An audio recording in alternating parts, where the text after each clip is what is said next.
Welcome to the Optimal Life Podcast. My name is Elliot, and I'm excited for you to be here with me today to learn to help others or help yourself live an optimal life. In today's episode, we're going to cover one of my favorite topics and one of my areas of research, which is the unconscious mind. It goes by a lot of different names, and we'll talk a little bit about that and define these things. But what I'm referring to is anything that goes on below a person's conscious awareness and really is driving what we experience in our lives. This is why it's one of my favorite topics and focus of my research. It's because when we talk about somebody's mental health, what we're really talking about is how they show up and respond to the world. Where they fall on the mental health continuum is related to how they show up and respond to life's situations. And what is driving that is happening below their conscious awareness. And we'll talk about that in detail in this episode. If you've been around me for a little while and have followed my content, you know that my passion is to empower people to be agents of change in the new era of mental health. In order to make that happen, what I have found over the years is it's crucial to educate people about the science of the unconscious. Pull the curtain back and expose the details of what's going on under the hood, the machine that is us, this incredibly complex biological system that is us. What is making that behave and show up and interact with the world as we do? Removing that mystery, pulling that curtain back, opening up the hood, and exposing the details of that science is crucial for the individual as far as their ability to succeed in a therapeutic journey. It's also crucial for coaches or mental health practitioners to understand how to explain these topics to their clients to ensure that they are successful on their journeys as well. If we were going to move beyond the current limitations of the mental health industry and move beyond the medicalized model that started in the 50s, and I'll talk about that in another episode in detail, but what I'm referring to is all the categories that are in the Diagnostic and Statistical Manual, or the DSM. Those are labels of the person's symptoms that they're experiencing, not true illnesses, diseases, and disorders. So when somebody says they have bipolar or they're diagnosed as ADHD, what they're referring to is they're experiencing the world in a particular way. They're showing up with certain symptoms in the world, and those symptoms are being labeled with a category that's in the DSM.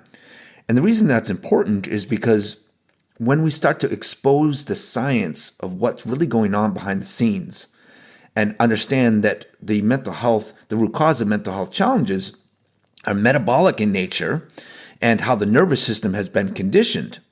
And again, I'll have a whole episode that will go into detail about this. But when you start to understand the science behind that and really understanding the root cause, we can then move beyond these categories and start to really help people to genuinely heal themselves and resolve those symptoms, but at a foundational, fundamental level. We got to start moving beyond these limitations that the mental health industry has imposed on us for all these decades. It's starting to become more mainstream now and understood, but we still got a lot of work to do. And these types of talks that I'm giving now, and these types of areas of research and educating the general public and mental health practitioners and coaches about these topics is really going to democratize mental health, make it more affordable, accessible, and effective in the long term. So let's get into it together. In this episode, let's really double, triple click on what we mean by the unconscious mind and how that plays into a mental health journey and really understand what drives people's experience in the world. Okay, let's first make sure we understand what we're talking about. The unconscious mind goes by a lot of different names.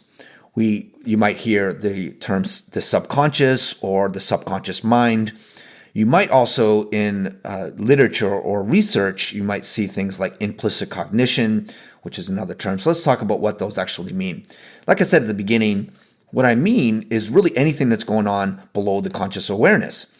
Of course, there are a lot of things going on that you're completely unaware of and don't have direct control over. You don't choose your liver to function. You don't choose your immune system's responses. You don't choose a lot of the biological functions of the body. And of course, that's a really good thing, because you could imagine for a moment having to make all these decisions.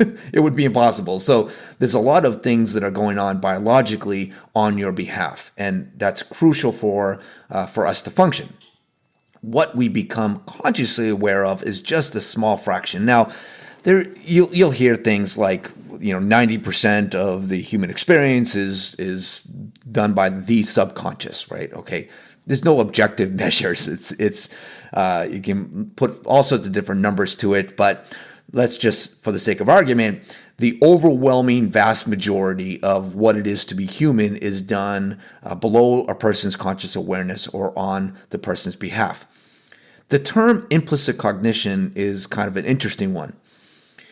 Implicit cognition is a little bit more specific than a term like the unconscious mind. The unconscious is really anything biologically or otherwise going on below the conscious awareness. The popular term, the subconscious, is really more of a term that encompasses both the unconscious as well as the term implicit cognition. So what's implicit cognition? That's really the thinking before the thinking. So what I mean by that is all of the amazing processes that are going on behind the scenes that are really helping you to live your life. And the most obvious example is when you see something or hear something or smell something or touch something. All these sense organs that we have, you don't see with your eyes, you don't hear with your ears, you don't smell with your nose. These are just collection devices. They're collecting all the essential, important information from, well, actually a lot of information from the outside world, and then it's serving all that information up to your mind for interpretation.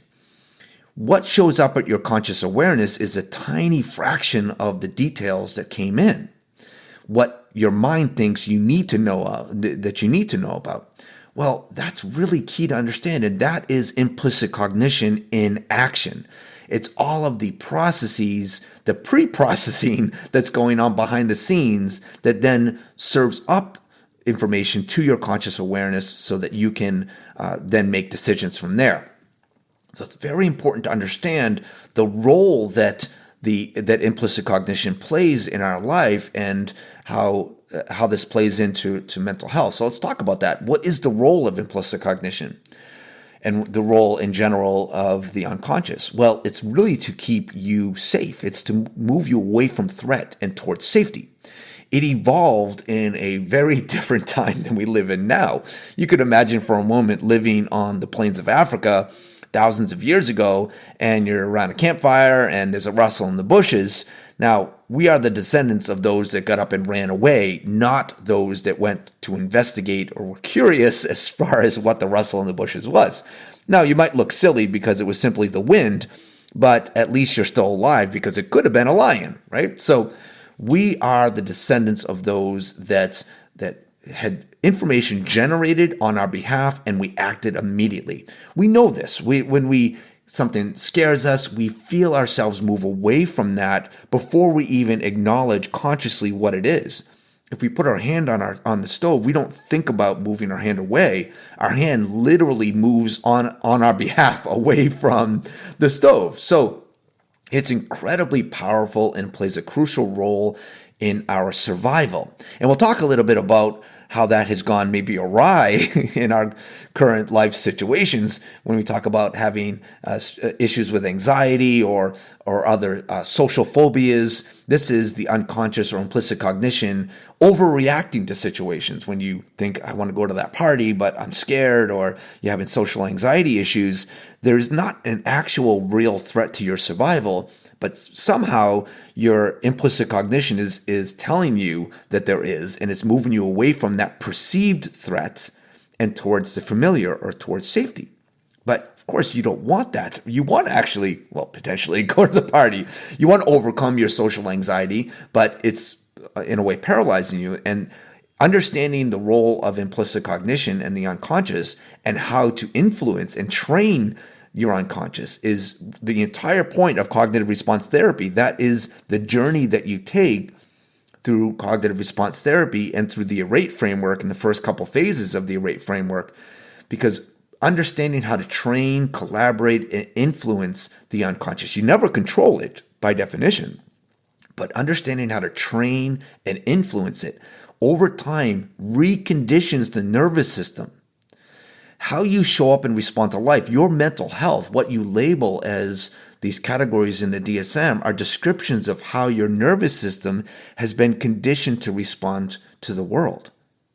The more that you understand how to recondition your nervous system to generate, and here's the whole point, proportionate energy and empowering information. We're going to talk a little bit about that. That's the goal of cognitive response therapy, and the whole idea behind the therapeutic journey based on CRT is influencing and training implicit cognition, the unconscious, to make sure that what shows up to your conscious awareness is proportionate and empowering. So let's talk a little bit about how this really works. Your mind is a prediction machine. And I kind of implied that a little bit in what we talk about implicit cognition. Implicit cognition is generating information that it thinks you need to know. It comes up in the form of a prediction. A prediction is simply a guess as to what the unconscious thinks that you need to know in order for you to survive your next moment. Now, mind you, this is not you thriving. This is not you becoming massively disruptively successful in your life. This is just you surviving your next moment. Survival always comes first.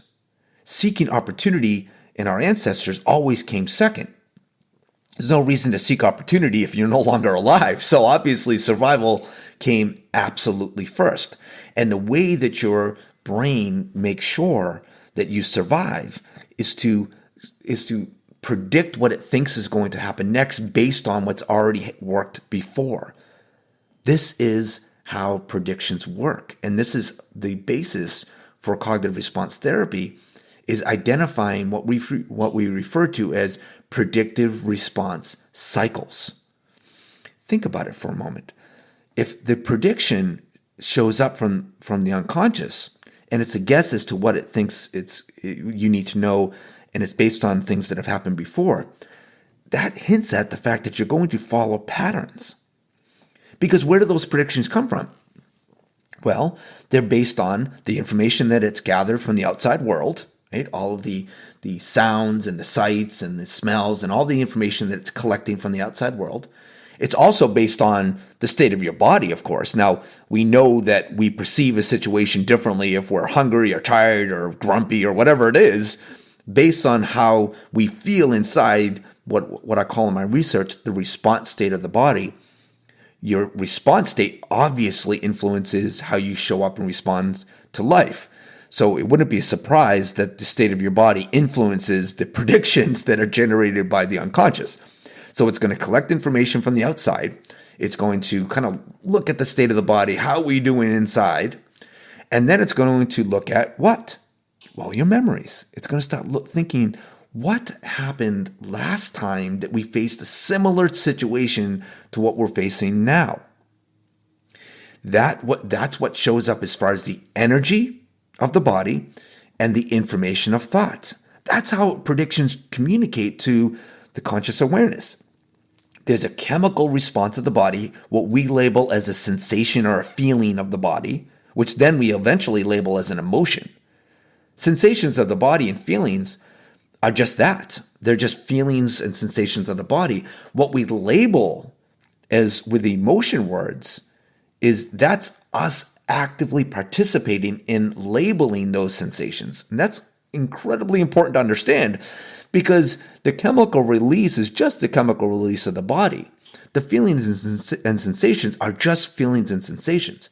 How we describe them with emotion words is us actively participating in that prediction cycle.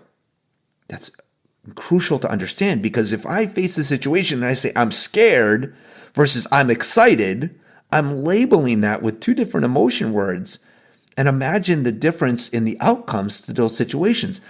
This gives you a little bit of a hint of an idea of how you can start influencing those processes. If you start understanding there's a gap between the feeling and sensation and you labeling those with emotion words. How powerful is that? Because that actually is a starting point for training the unconscious mind to start giving you better and more empowering information. So where do we go from here with the predictions? So I'm hinting at the fact that you're in these predictive response cycles because the prediction is generated on your behalf. It shows up with these feelings and sensations. And then the thoughts that show up. You don't choose your thoughts. If you could choose your thoughts, you'd have to have the thought before you had the thought. These thoughts just kind of show up kind of out of nowhere. They form narratives. They're stories that we tell ourselves. This drives how we show up and respond to life's situations. Over and over again, the mind generates a prediction. It shows up with a feeling and sensations and these certain narratives. It drives a response to the world. The world responds back to us. Right? We interpret that response, and then it feeds back into prediction model. The predictions then generate more information and more energy. We then respond to the world. We get a response back, and then it gets fed back in. Wash, rinse, repeat. These are what we refer to as predictive response cycles. Understanding that cycle is key to the therapeutic journey of overcoming the patterns, the negative patterns that we experience in our lives. We are talking about when people face anxiety, what people call anxiety disorders. This is implied in addictions, in OCD, and all sorts of different in these mental health categories that people are labeled with. The underlying symptoms are the same. Putting aside the metabolic nature of mental health, but if we just focus on how the nervous system is conditioned, the nervous system has been conditioned over time to generate certain amount of energy and a certain amount of or certain types of information to your conscious awareness to drive you to respond as you had before. Again, you have to understand it is about survival. It's about moving you away from threat and towards safety. And the best way to ensure that you survive is to just repeat patterns. They might not be serving you. This is not about being successful. It's about survival. So you might say, well, Elliot, but I'm not being successful. I'm not living a good life. Well, you're still alive. That's all your unconscious mind cares about. It doesn't care that you are not living your optimal life. It just cares that you are still alive. And if you want to live an optimal life, it's about influencing and training the unconscious to generate the proportionate energy and the empowering information to help you live the life that you want. This is the entire point of the journey. So that is the role of the unconscious. That's a little bit of information about how the unconscious works, the role of implicit cognition, and how it drives how we show up and respond to life's situations. Predictive response cycles are the cycles that the unconscious drives on your behalf. Again, it is generating the energy of the body.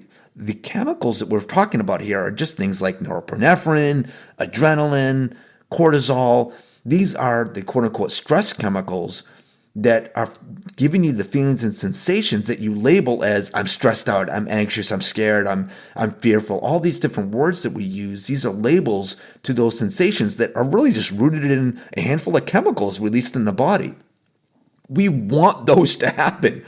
Of course, we want to feel those sensations. We want to have the appropriate chemicals released, but we want to have exactly that, the appropriate amount of those chemicals that empower us in situations and don't paralyze us and don't manifest as the symptoms that we're experiencing when we label these things as mental health illnesses, diseases, and disorders that are categorized in the DSM. We want to move beyond that. We want to recognize that these are symptoms that we can resolve by aligning the metabolic issues that we face, and I'll do a whole episode on that coming up. The mitochondrial dysfunction and how that kind of the brain energy theory and really the amazing research that has been done in that area.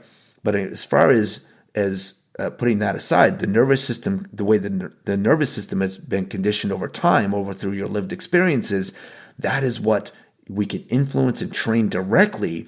through the processes and strategies that we describe in cognitive response therapy. So where we're going to go from here. So in future episodes, we're going to be talking about a little bit more about what we call homeostasis and the body budget and how that kind of works and how we can influence and train these predictive response cycles to help us show up better and respond to life situations. Of course, all of this is covered in the certification programs for cognitive response therapy and the ARAEt framework. The ARAEt framework, cognitive response therapy, is contained in the first couple phases of the ARAEt framework. Those certifications are, of course, over at elliottbarnett.com. I want everybody to feel that they can become agents of change in the new era of mental health.